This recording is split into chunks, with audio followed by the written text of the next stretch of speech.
Di Castro? Sino kaya yun? Noli Di Castro.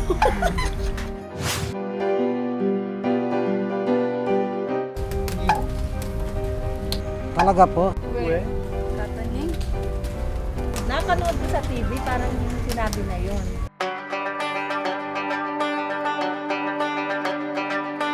Hello mga ka-tune in! Welcome back to my YouTube channel. Ito po si Katunying, ang inyong original na probinsyano. Tama po yung narinig ninyo. Aba, bukod po sa dating magsasaka at dati ring mangingisda yung Katunying, naging magbababoy din po ako, hog racer, minsan sa aking buhay. Yung pong pamilya namin doon sa San Antonio, Nueva Ecija ay isa lamang sa libu-libong pamilya na umasa sa small-scale backyard piggery. Alam nyo, bukod dun sa savings ng tatay ko sa pagmamaneho niya ng bus para ipambili ng mga kulig o biik ng baboy, napaka-importante po na puhunan ang sipag at tiyaga. Kaya lang, ang tanong natin, sa panahon ba natin ngayon, sapat na yung sipag at tiyaga para magtagumpay sa negosyong ito? Aba, malalaman po natin yan sa ating makakahuntahan ngayong araw na ito. Let's go!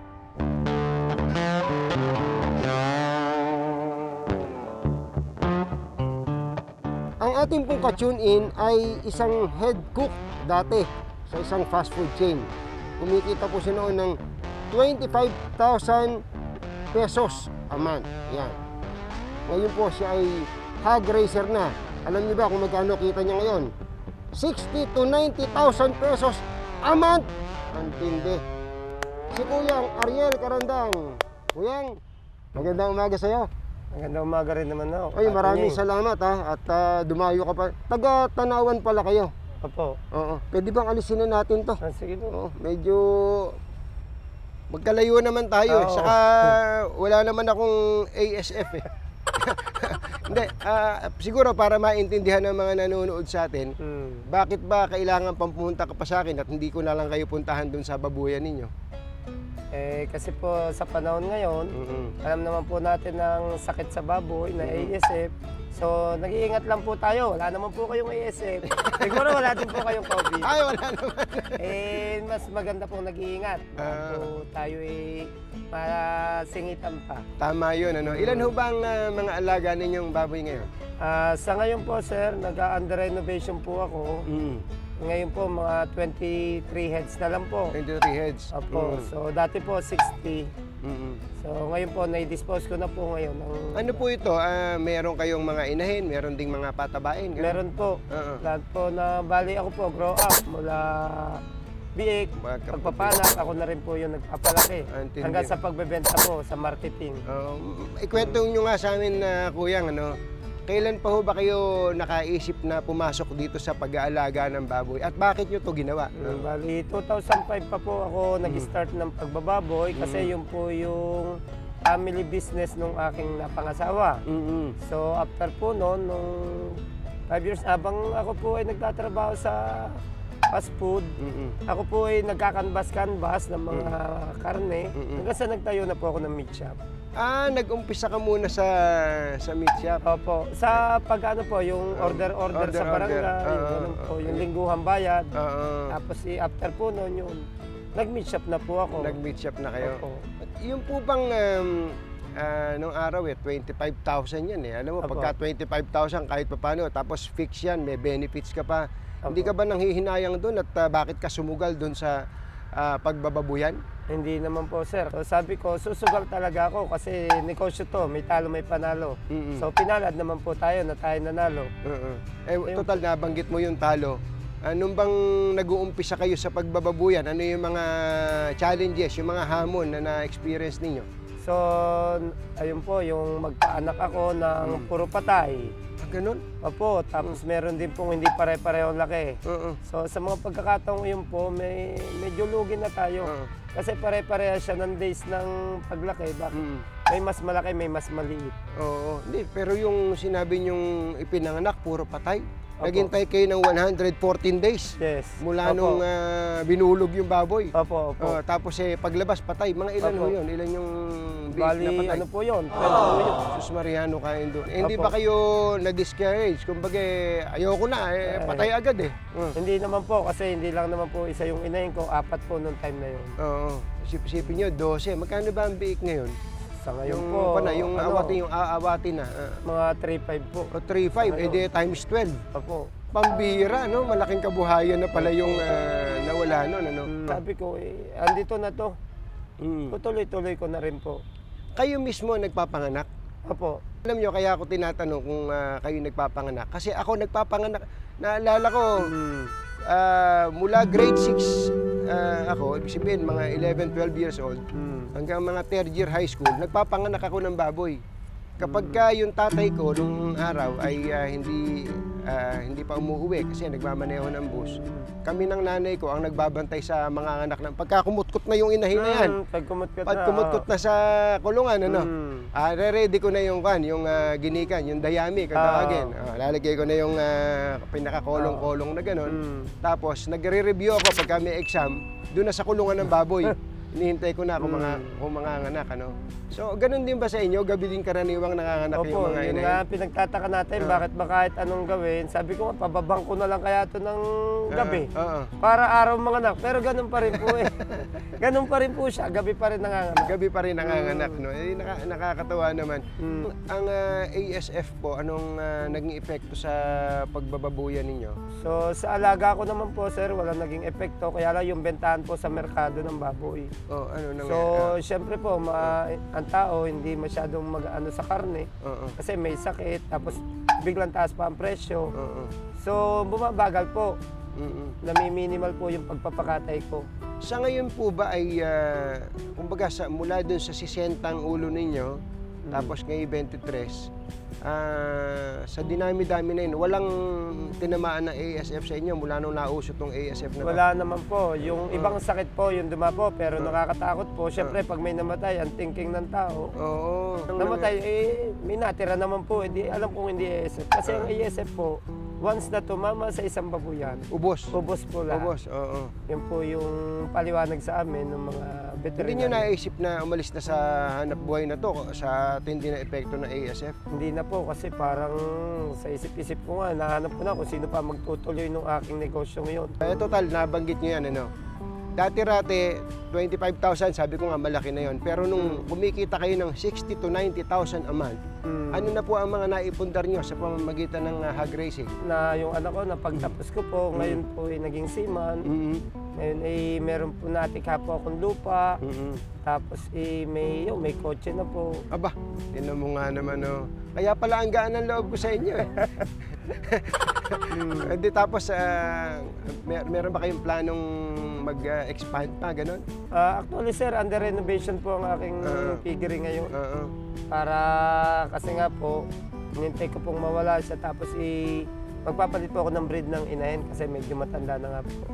Yung sinasabi niyo pala kanina, ang pamilya ng ex-girlfriend mo, Asawa ko na po. Asawa mo na. Sila pala yung parang nanghikayat din sa'yo na Opo. pumasok dito, no?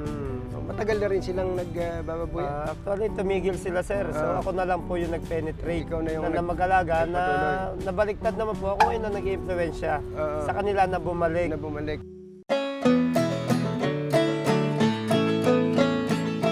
Alam mo, ang sigurado ko, yung style ng pag-aalaga ngayon, yung katulad mo na may mga suporta na mula sa mga magagaling na veterinaryo, ibang-iba dun sa panahon namin kasi katulad namin, nung araw kanya-kanyang paraan lang. Pag nagkasakit yung baboy, huhulaan mo lang. Hog cholera siguro to. Hog cholera siguro to. Pneumonia, Ayan, basta hulaan mo lang hanggang sa matepok na lang na wala kang kamalay-malay. Tapos pagka wala, katulad nun, pagka hindi bumibiyahe ang tatay ko, wala kaming papakain sa baboy. Di magtsatsaga sila sa darak, na binli, haluin mo na lang. O kaya minsan pupunta kaming magkapatid ni Kuya Eric sa sapa at mangunguha kami ng kangkong. So yung feeds ay isang beses ang araw, tapos yung saging saka yung kangkong, yun ang pagkain ng baboy. Medyo magaan tuloy yung baboy, ano. Kaya lang, mabagal naman po yung paglaki. Totoo. Compare sa feeds na pagka nag-umpisa po siya sa premium na feeds, dire-diretso na po siya. Dire-diretso. Kaya talagang kailangan meron kang magandang direksyon mula pa Opo. sa pagkabata ng biig hanggang sa May sukatan na bentahe tangganan na, ay, hanggang dito na lang to. Na alam nyo na may problema pag hindi nyo nakuha yung actual weight. Totoo. Nagkakasarapan yung kwento natin. Ano? Pero mas maganda, magkwentuhan tayo habang may kinakain tayo. Sige. O tara, at kumain tayo.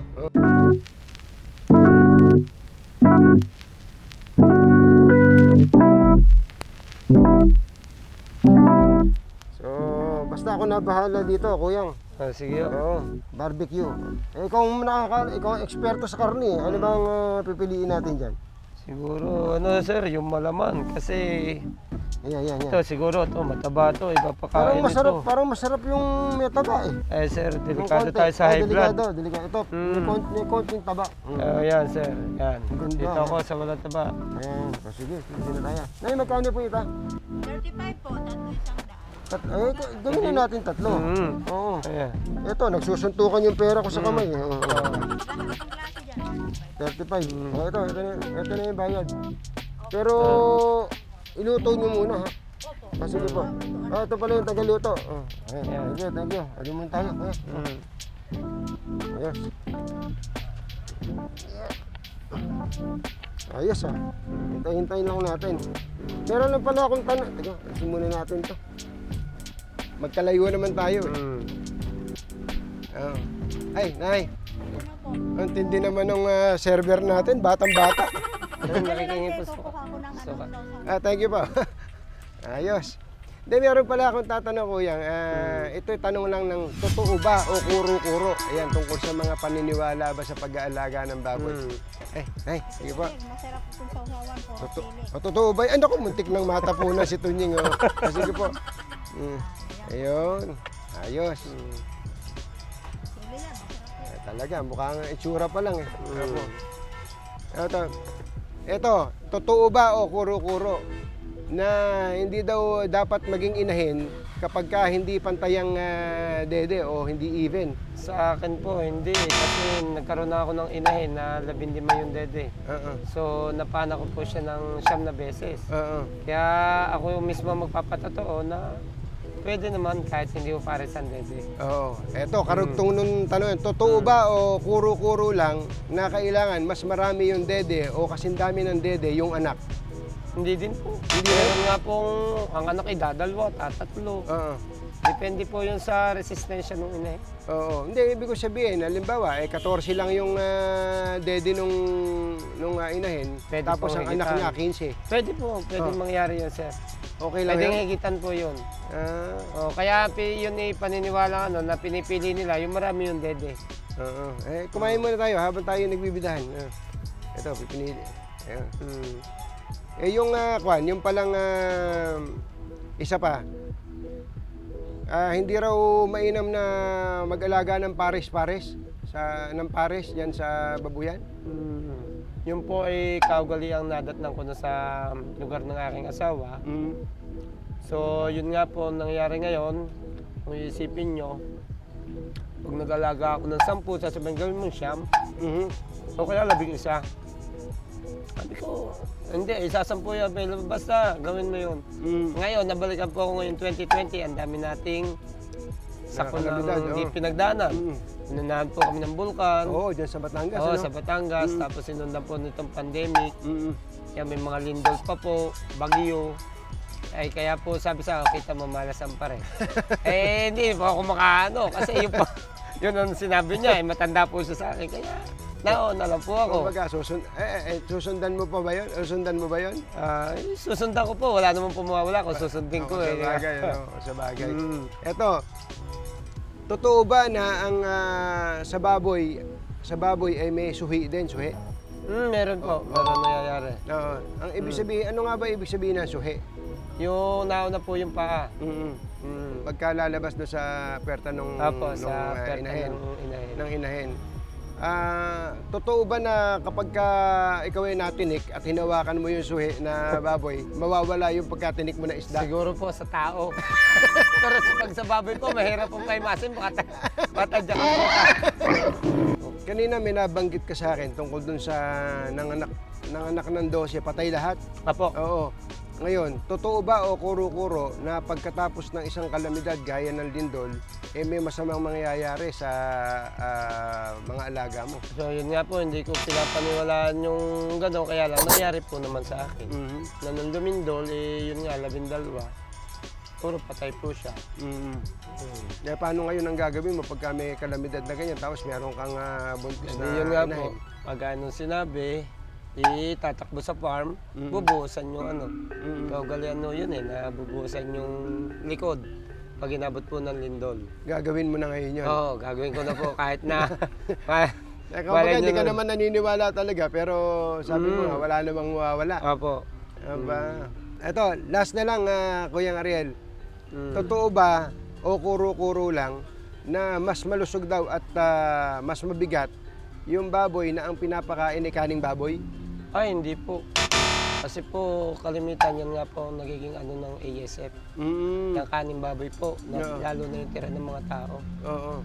Kaya mas maganda po mag-feeds po tayo. Feeds, hindi yung kanin mga Opo. tira-tira lang. Opo. Ayun, buti kinlaro mo yun. No? Baka, kasi marami pa rin ngayon nag-aalaga ng baboy, ang pinapakain, kaning baboy. Opo, marami pa rin po kasi syempre wala silang gastos. Oo. Kaya lang po, yung unang-una yung quality ng karne, padalwa yung sakit, doon nga po nang gagaling.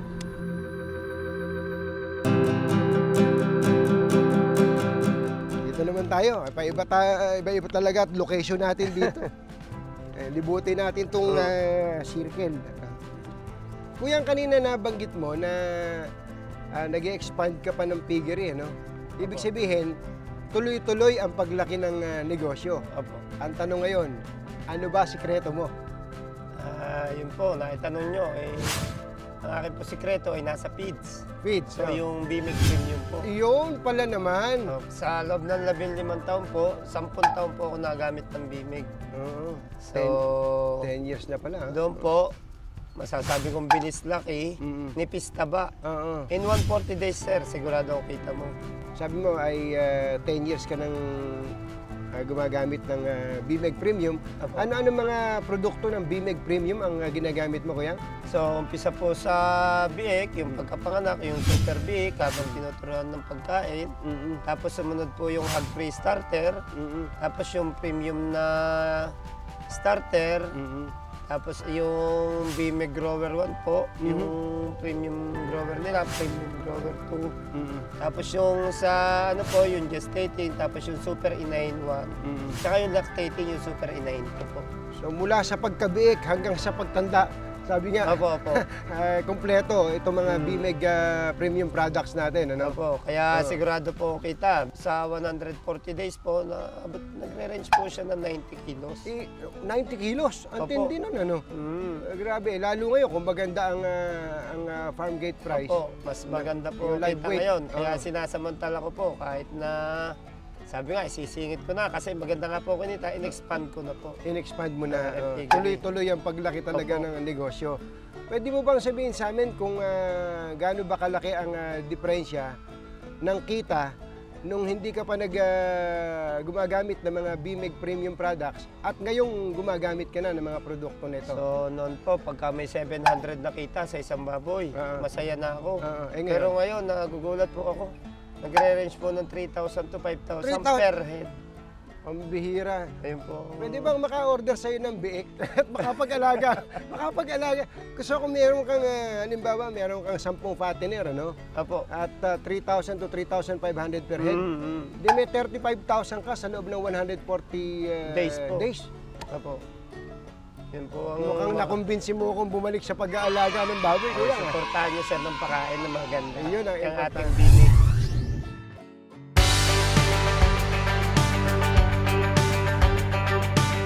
Kapatan na tayo talaga dito. Ano ba meron dito sa BMEG Premium Products? So, sa BMIG Premium Products po, nandun po yung Lean Plus Technology at Balance Amino Acid. So ayun po, doon po masisigurado natin yung karne na walang taba. Kaya sigurado po ang bentahan, sigurado ang kalidad ng karne pag po tayo nakabimig. Doon sa mga nanonood sa atin ngayon, mga ka-tune-in natin ngayon na siguro nag-iisip-isip, makapag-alaga na rin nga ng baboy, gaano ba kalaki ang puhunan sa umpisa at ano ang gusto mong sabihin sa kanila?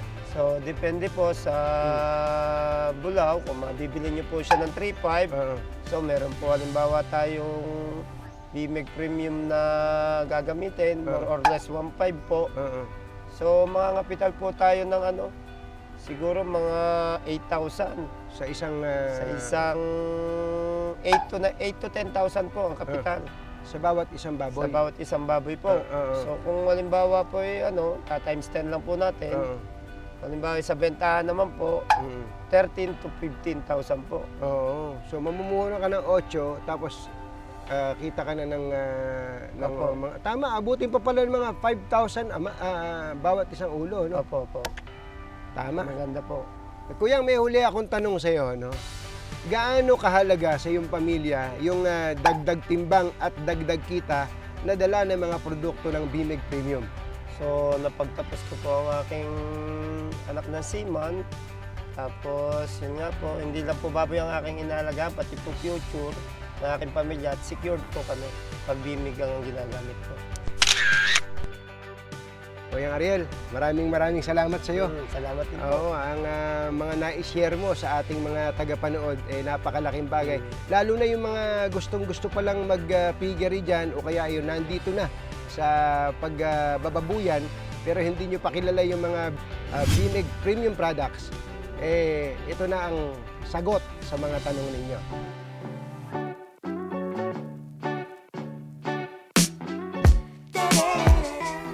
Panahon po ngayon sa pagninegosyo, lalo na sa industriya o sektor ng agrikultura, hindi na po sapat yung sipag at tiyaga lang. Kailangan mo ng partner na tunay na mag-aalaga sa iyo. Parang Bimig Premium. Sabi nga ni Kuyang Ariel Carandang, with Lean Plus technology na ngayon mas pinainam pa ng balanced amino acid para bilis laki, nipis taba ang alaga, kaya bilis kita ka. Tandaan, pag tuloy-tuloy ang Bimig Premium, tuloy-tuloy ang kita. Iyon! Sana may natutunan kayo sa episode na to, ha. Alam niyo ba, ako ang dami kong natutunan. Don't forget to subscribe, ha. At huwag mo na rin kalilimutan na i-share at i-like ang video na to. Bye! Happy weekend! Woo!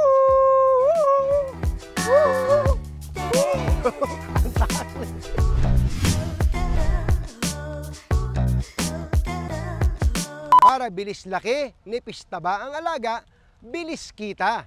Tama ba? Para bilis laki, nipis taba ang alaga, bilis kita ka. Wala na may kaya ngayon, busit na kaya na yun. Ito pinagpahamak sa atin. Para bilis laki, lakas tama. Shout out sa inyo mga ka-tune in. Thank you for watching.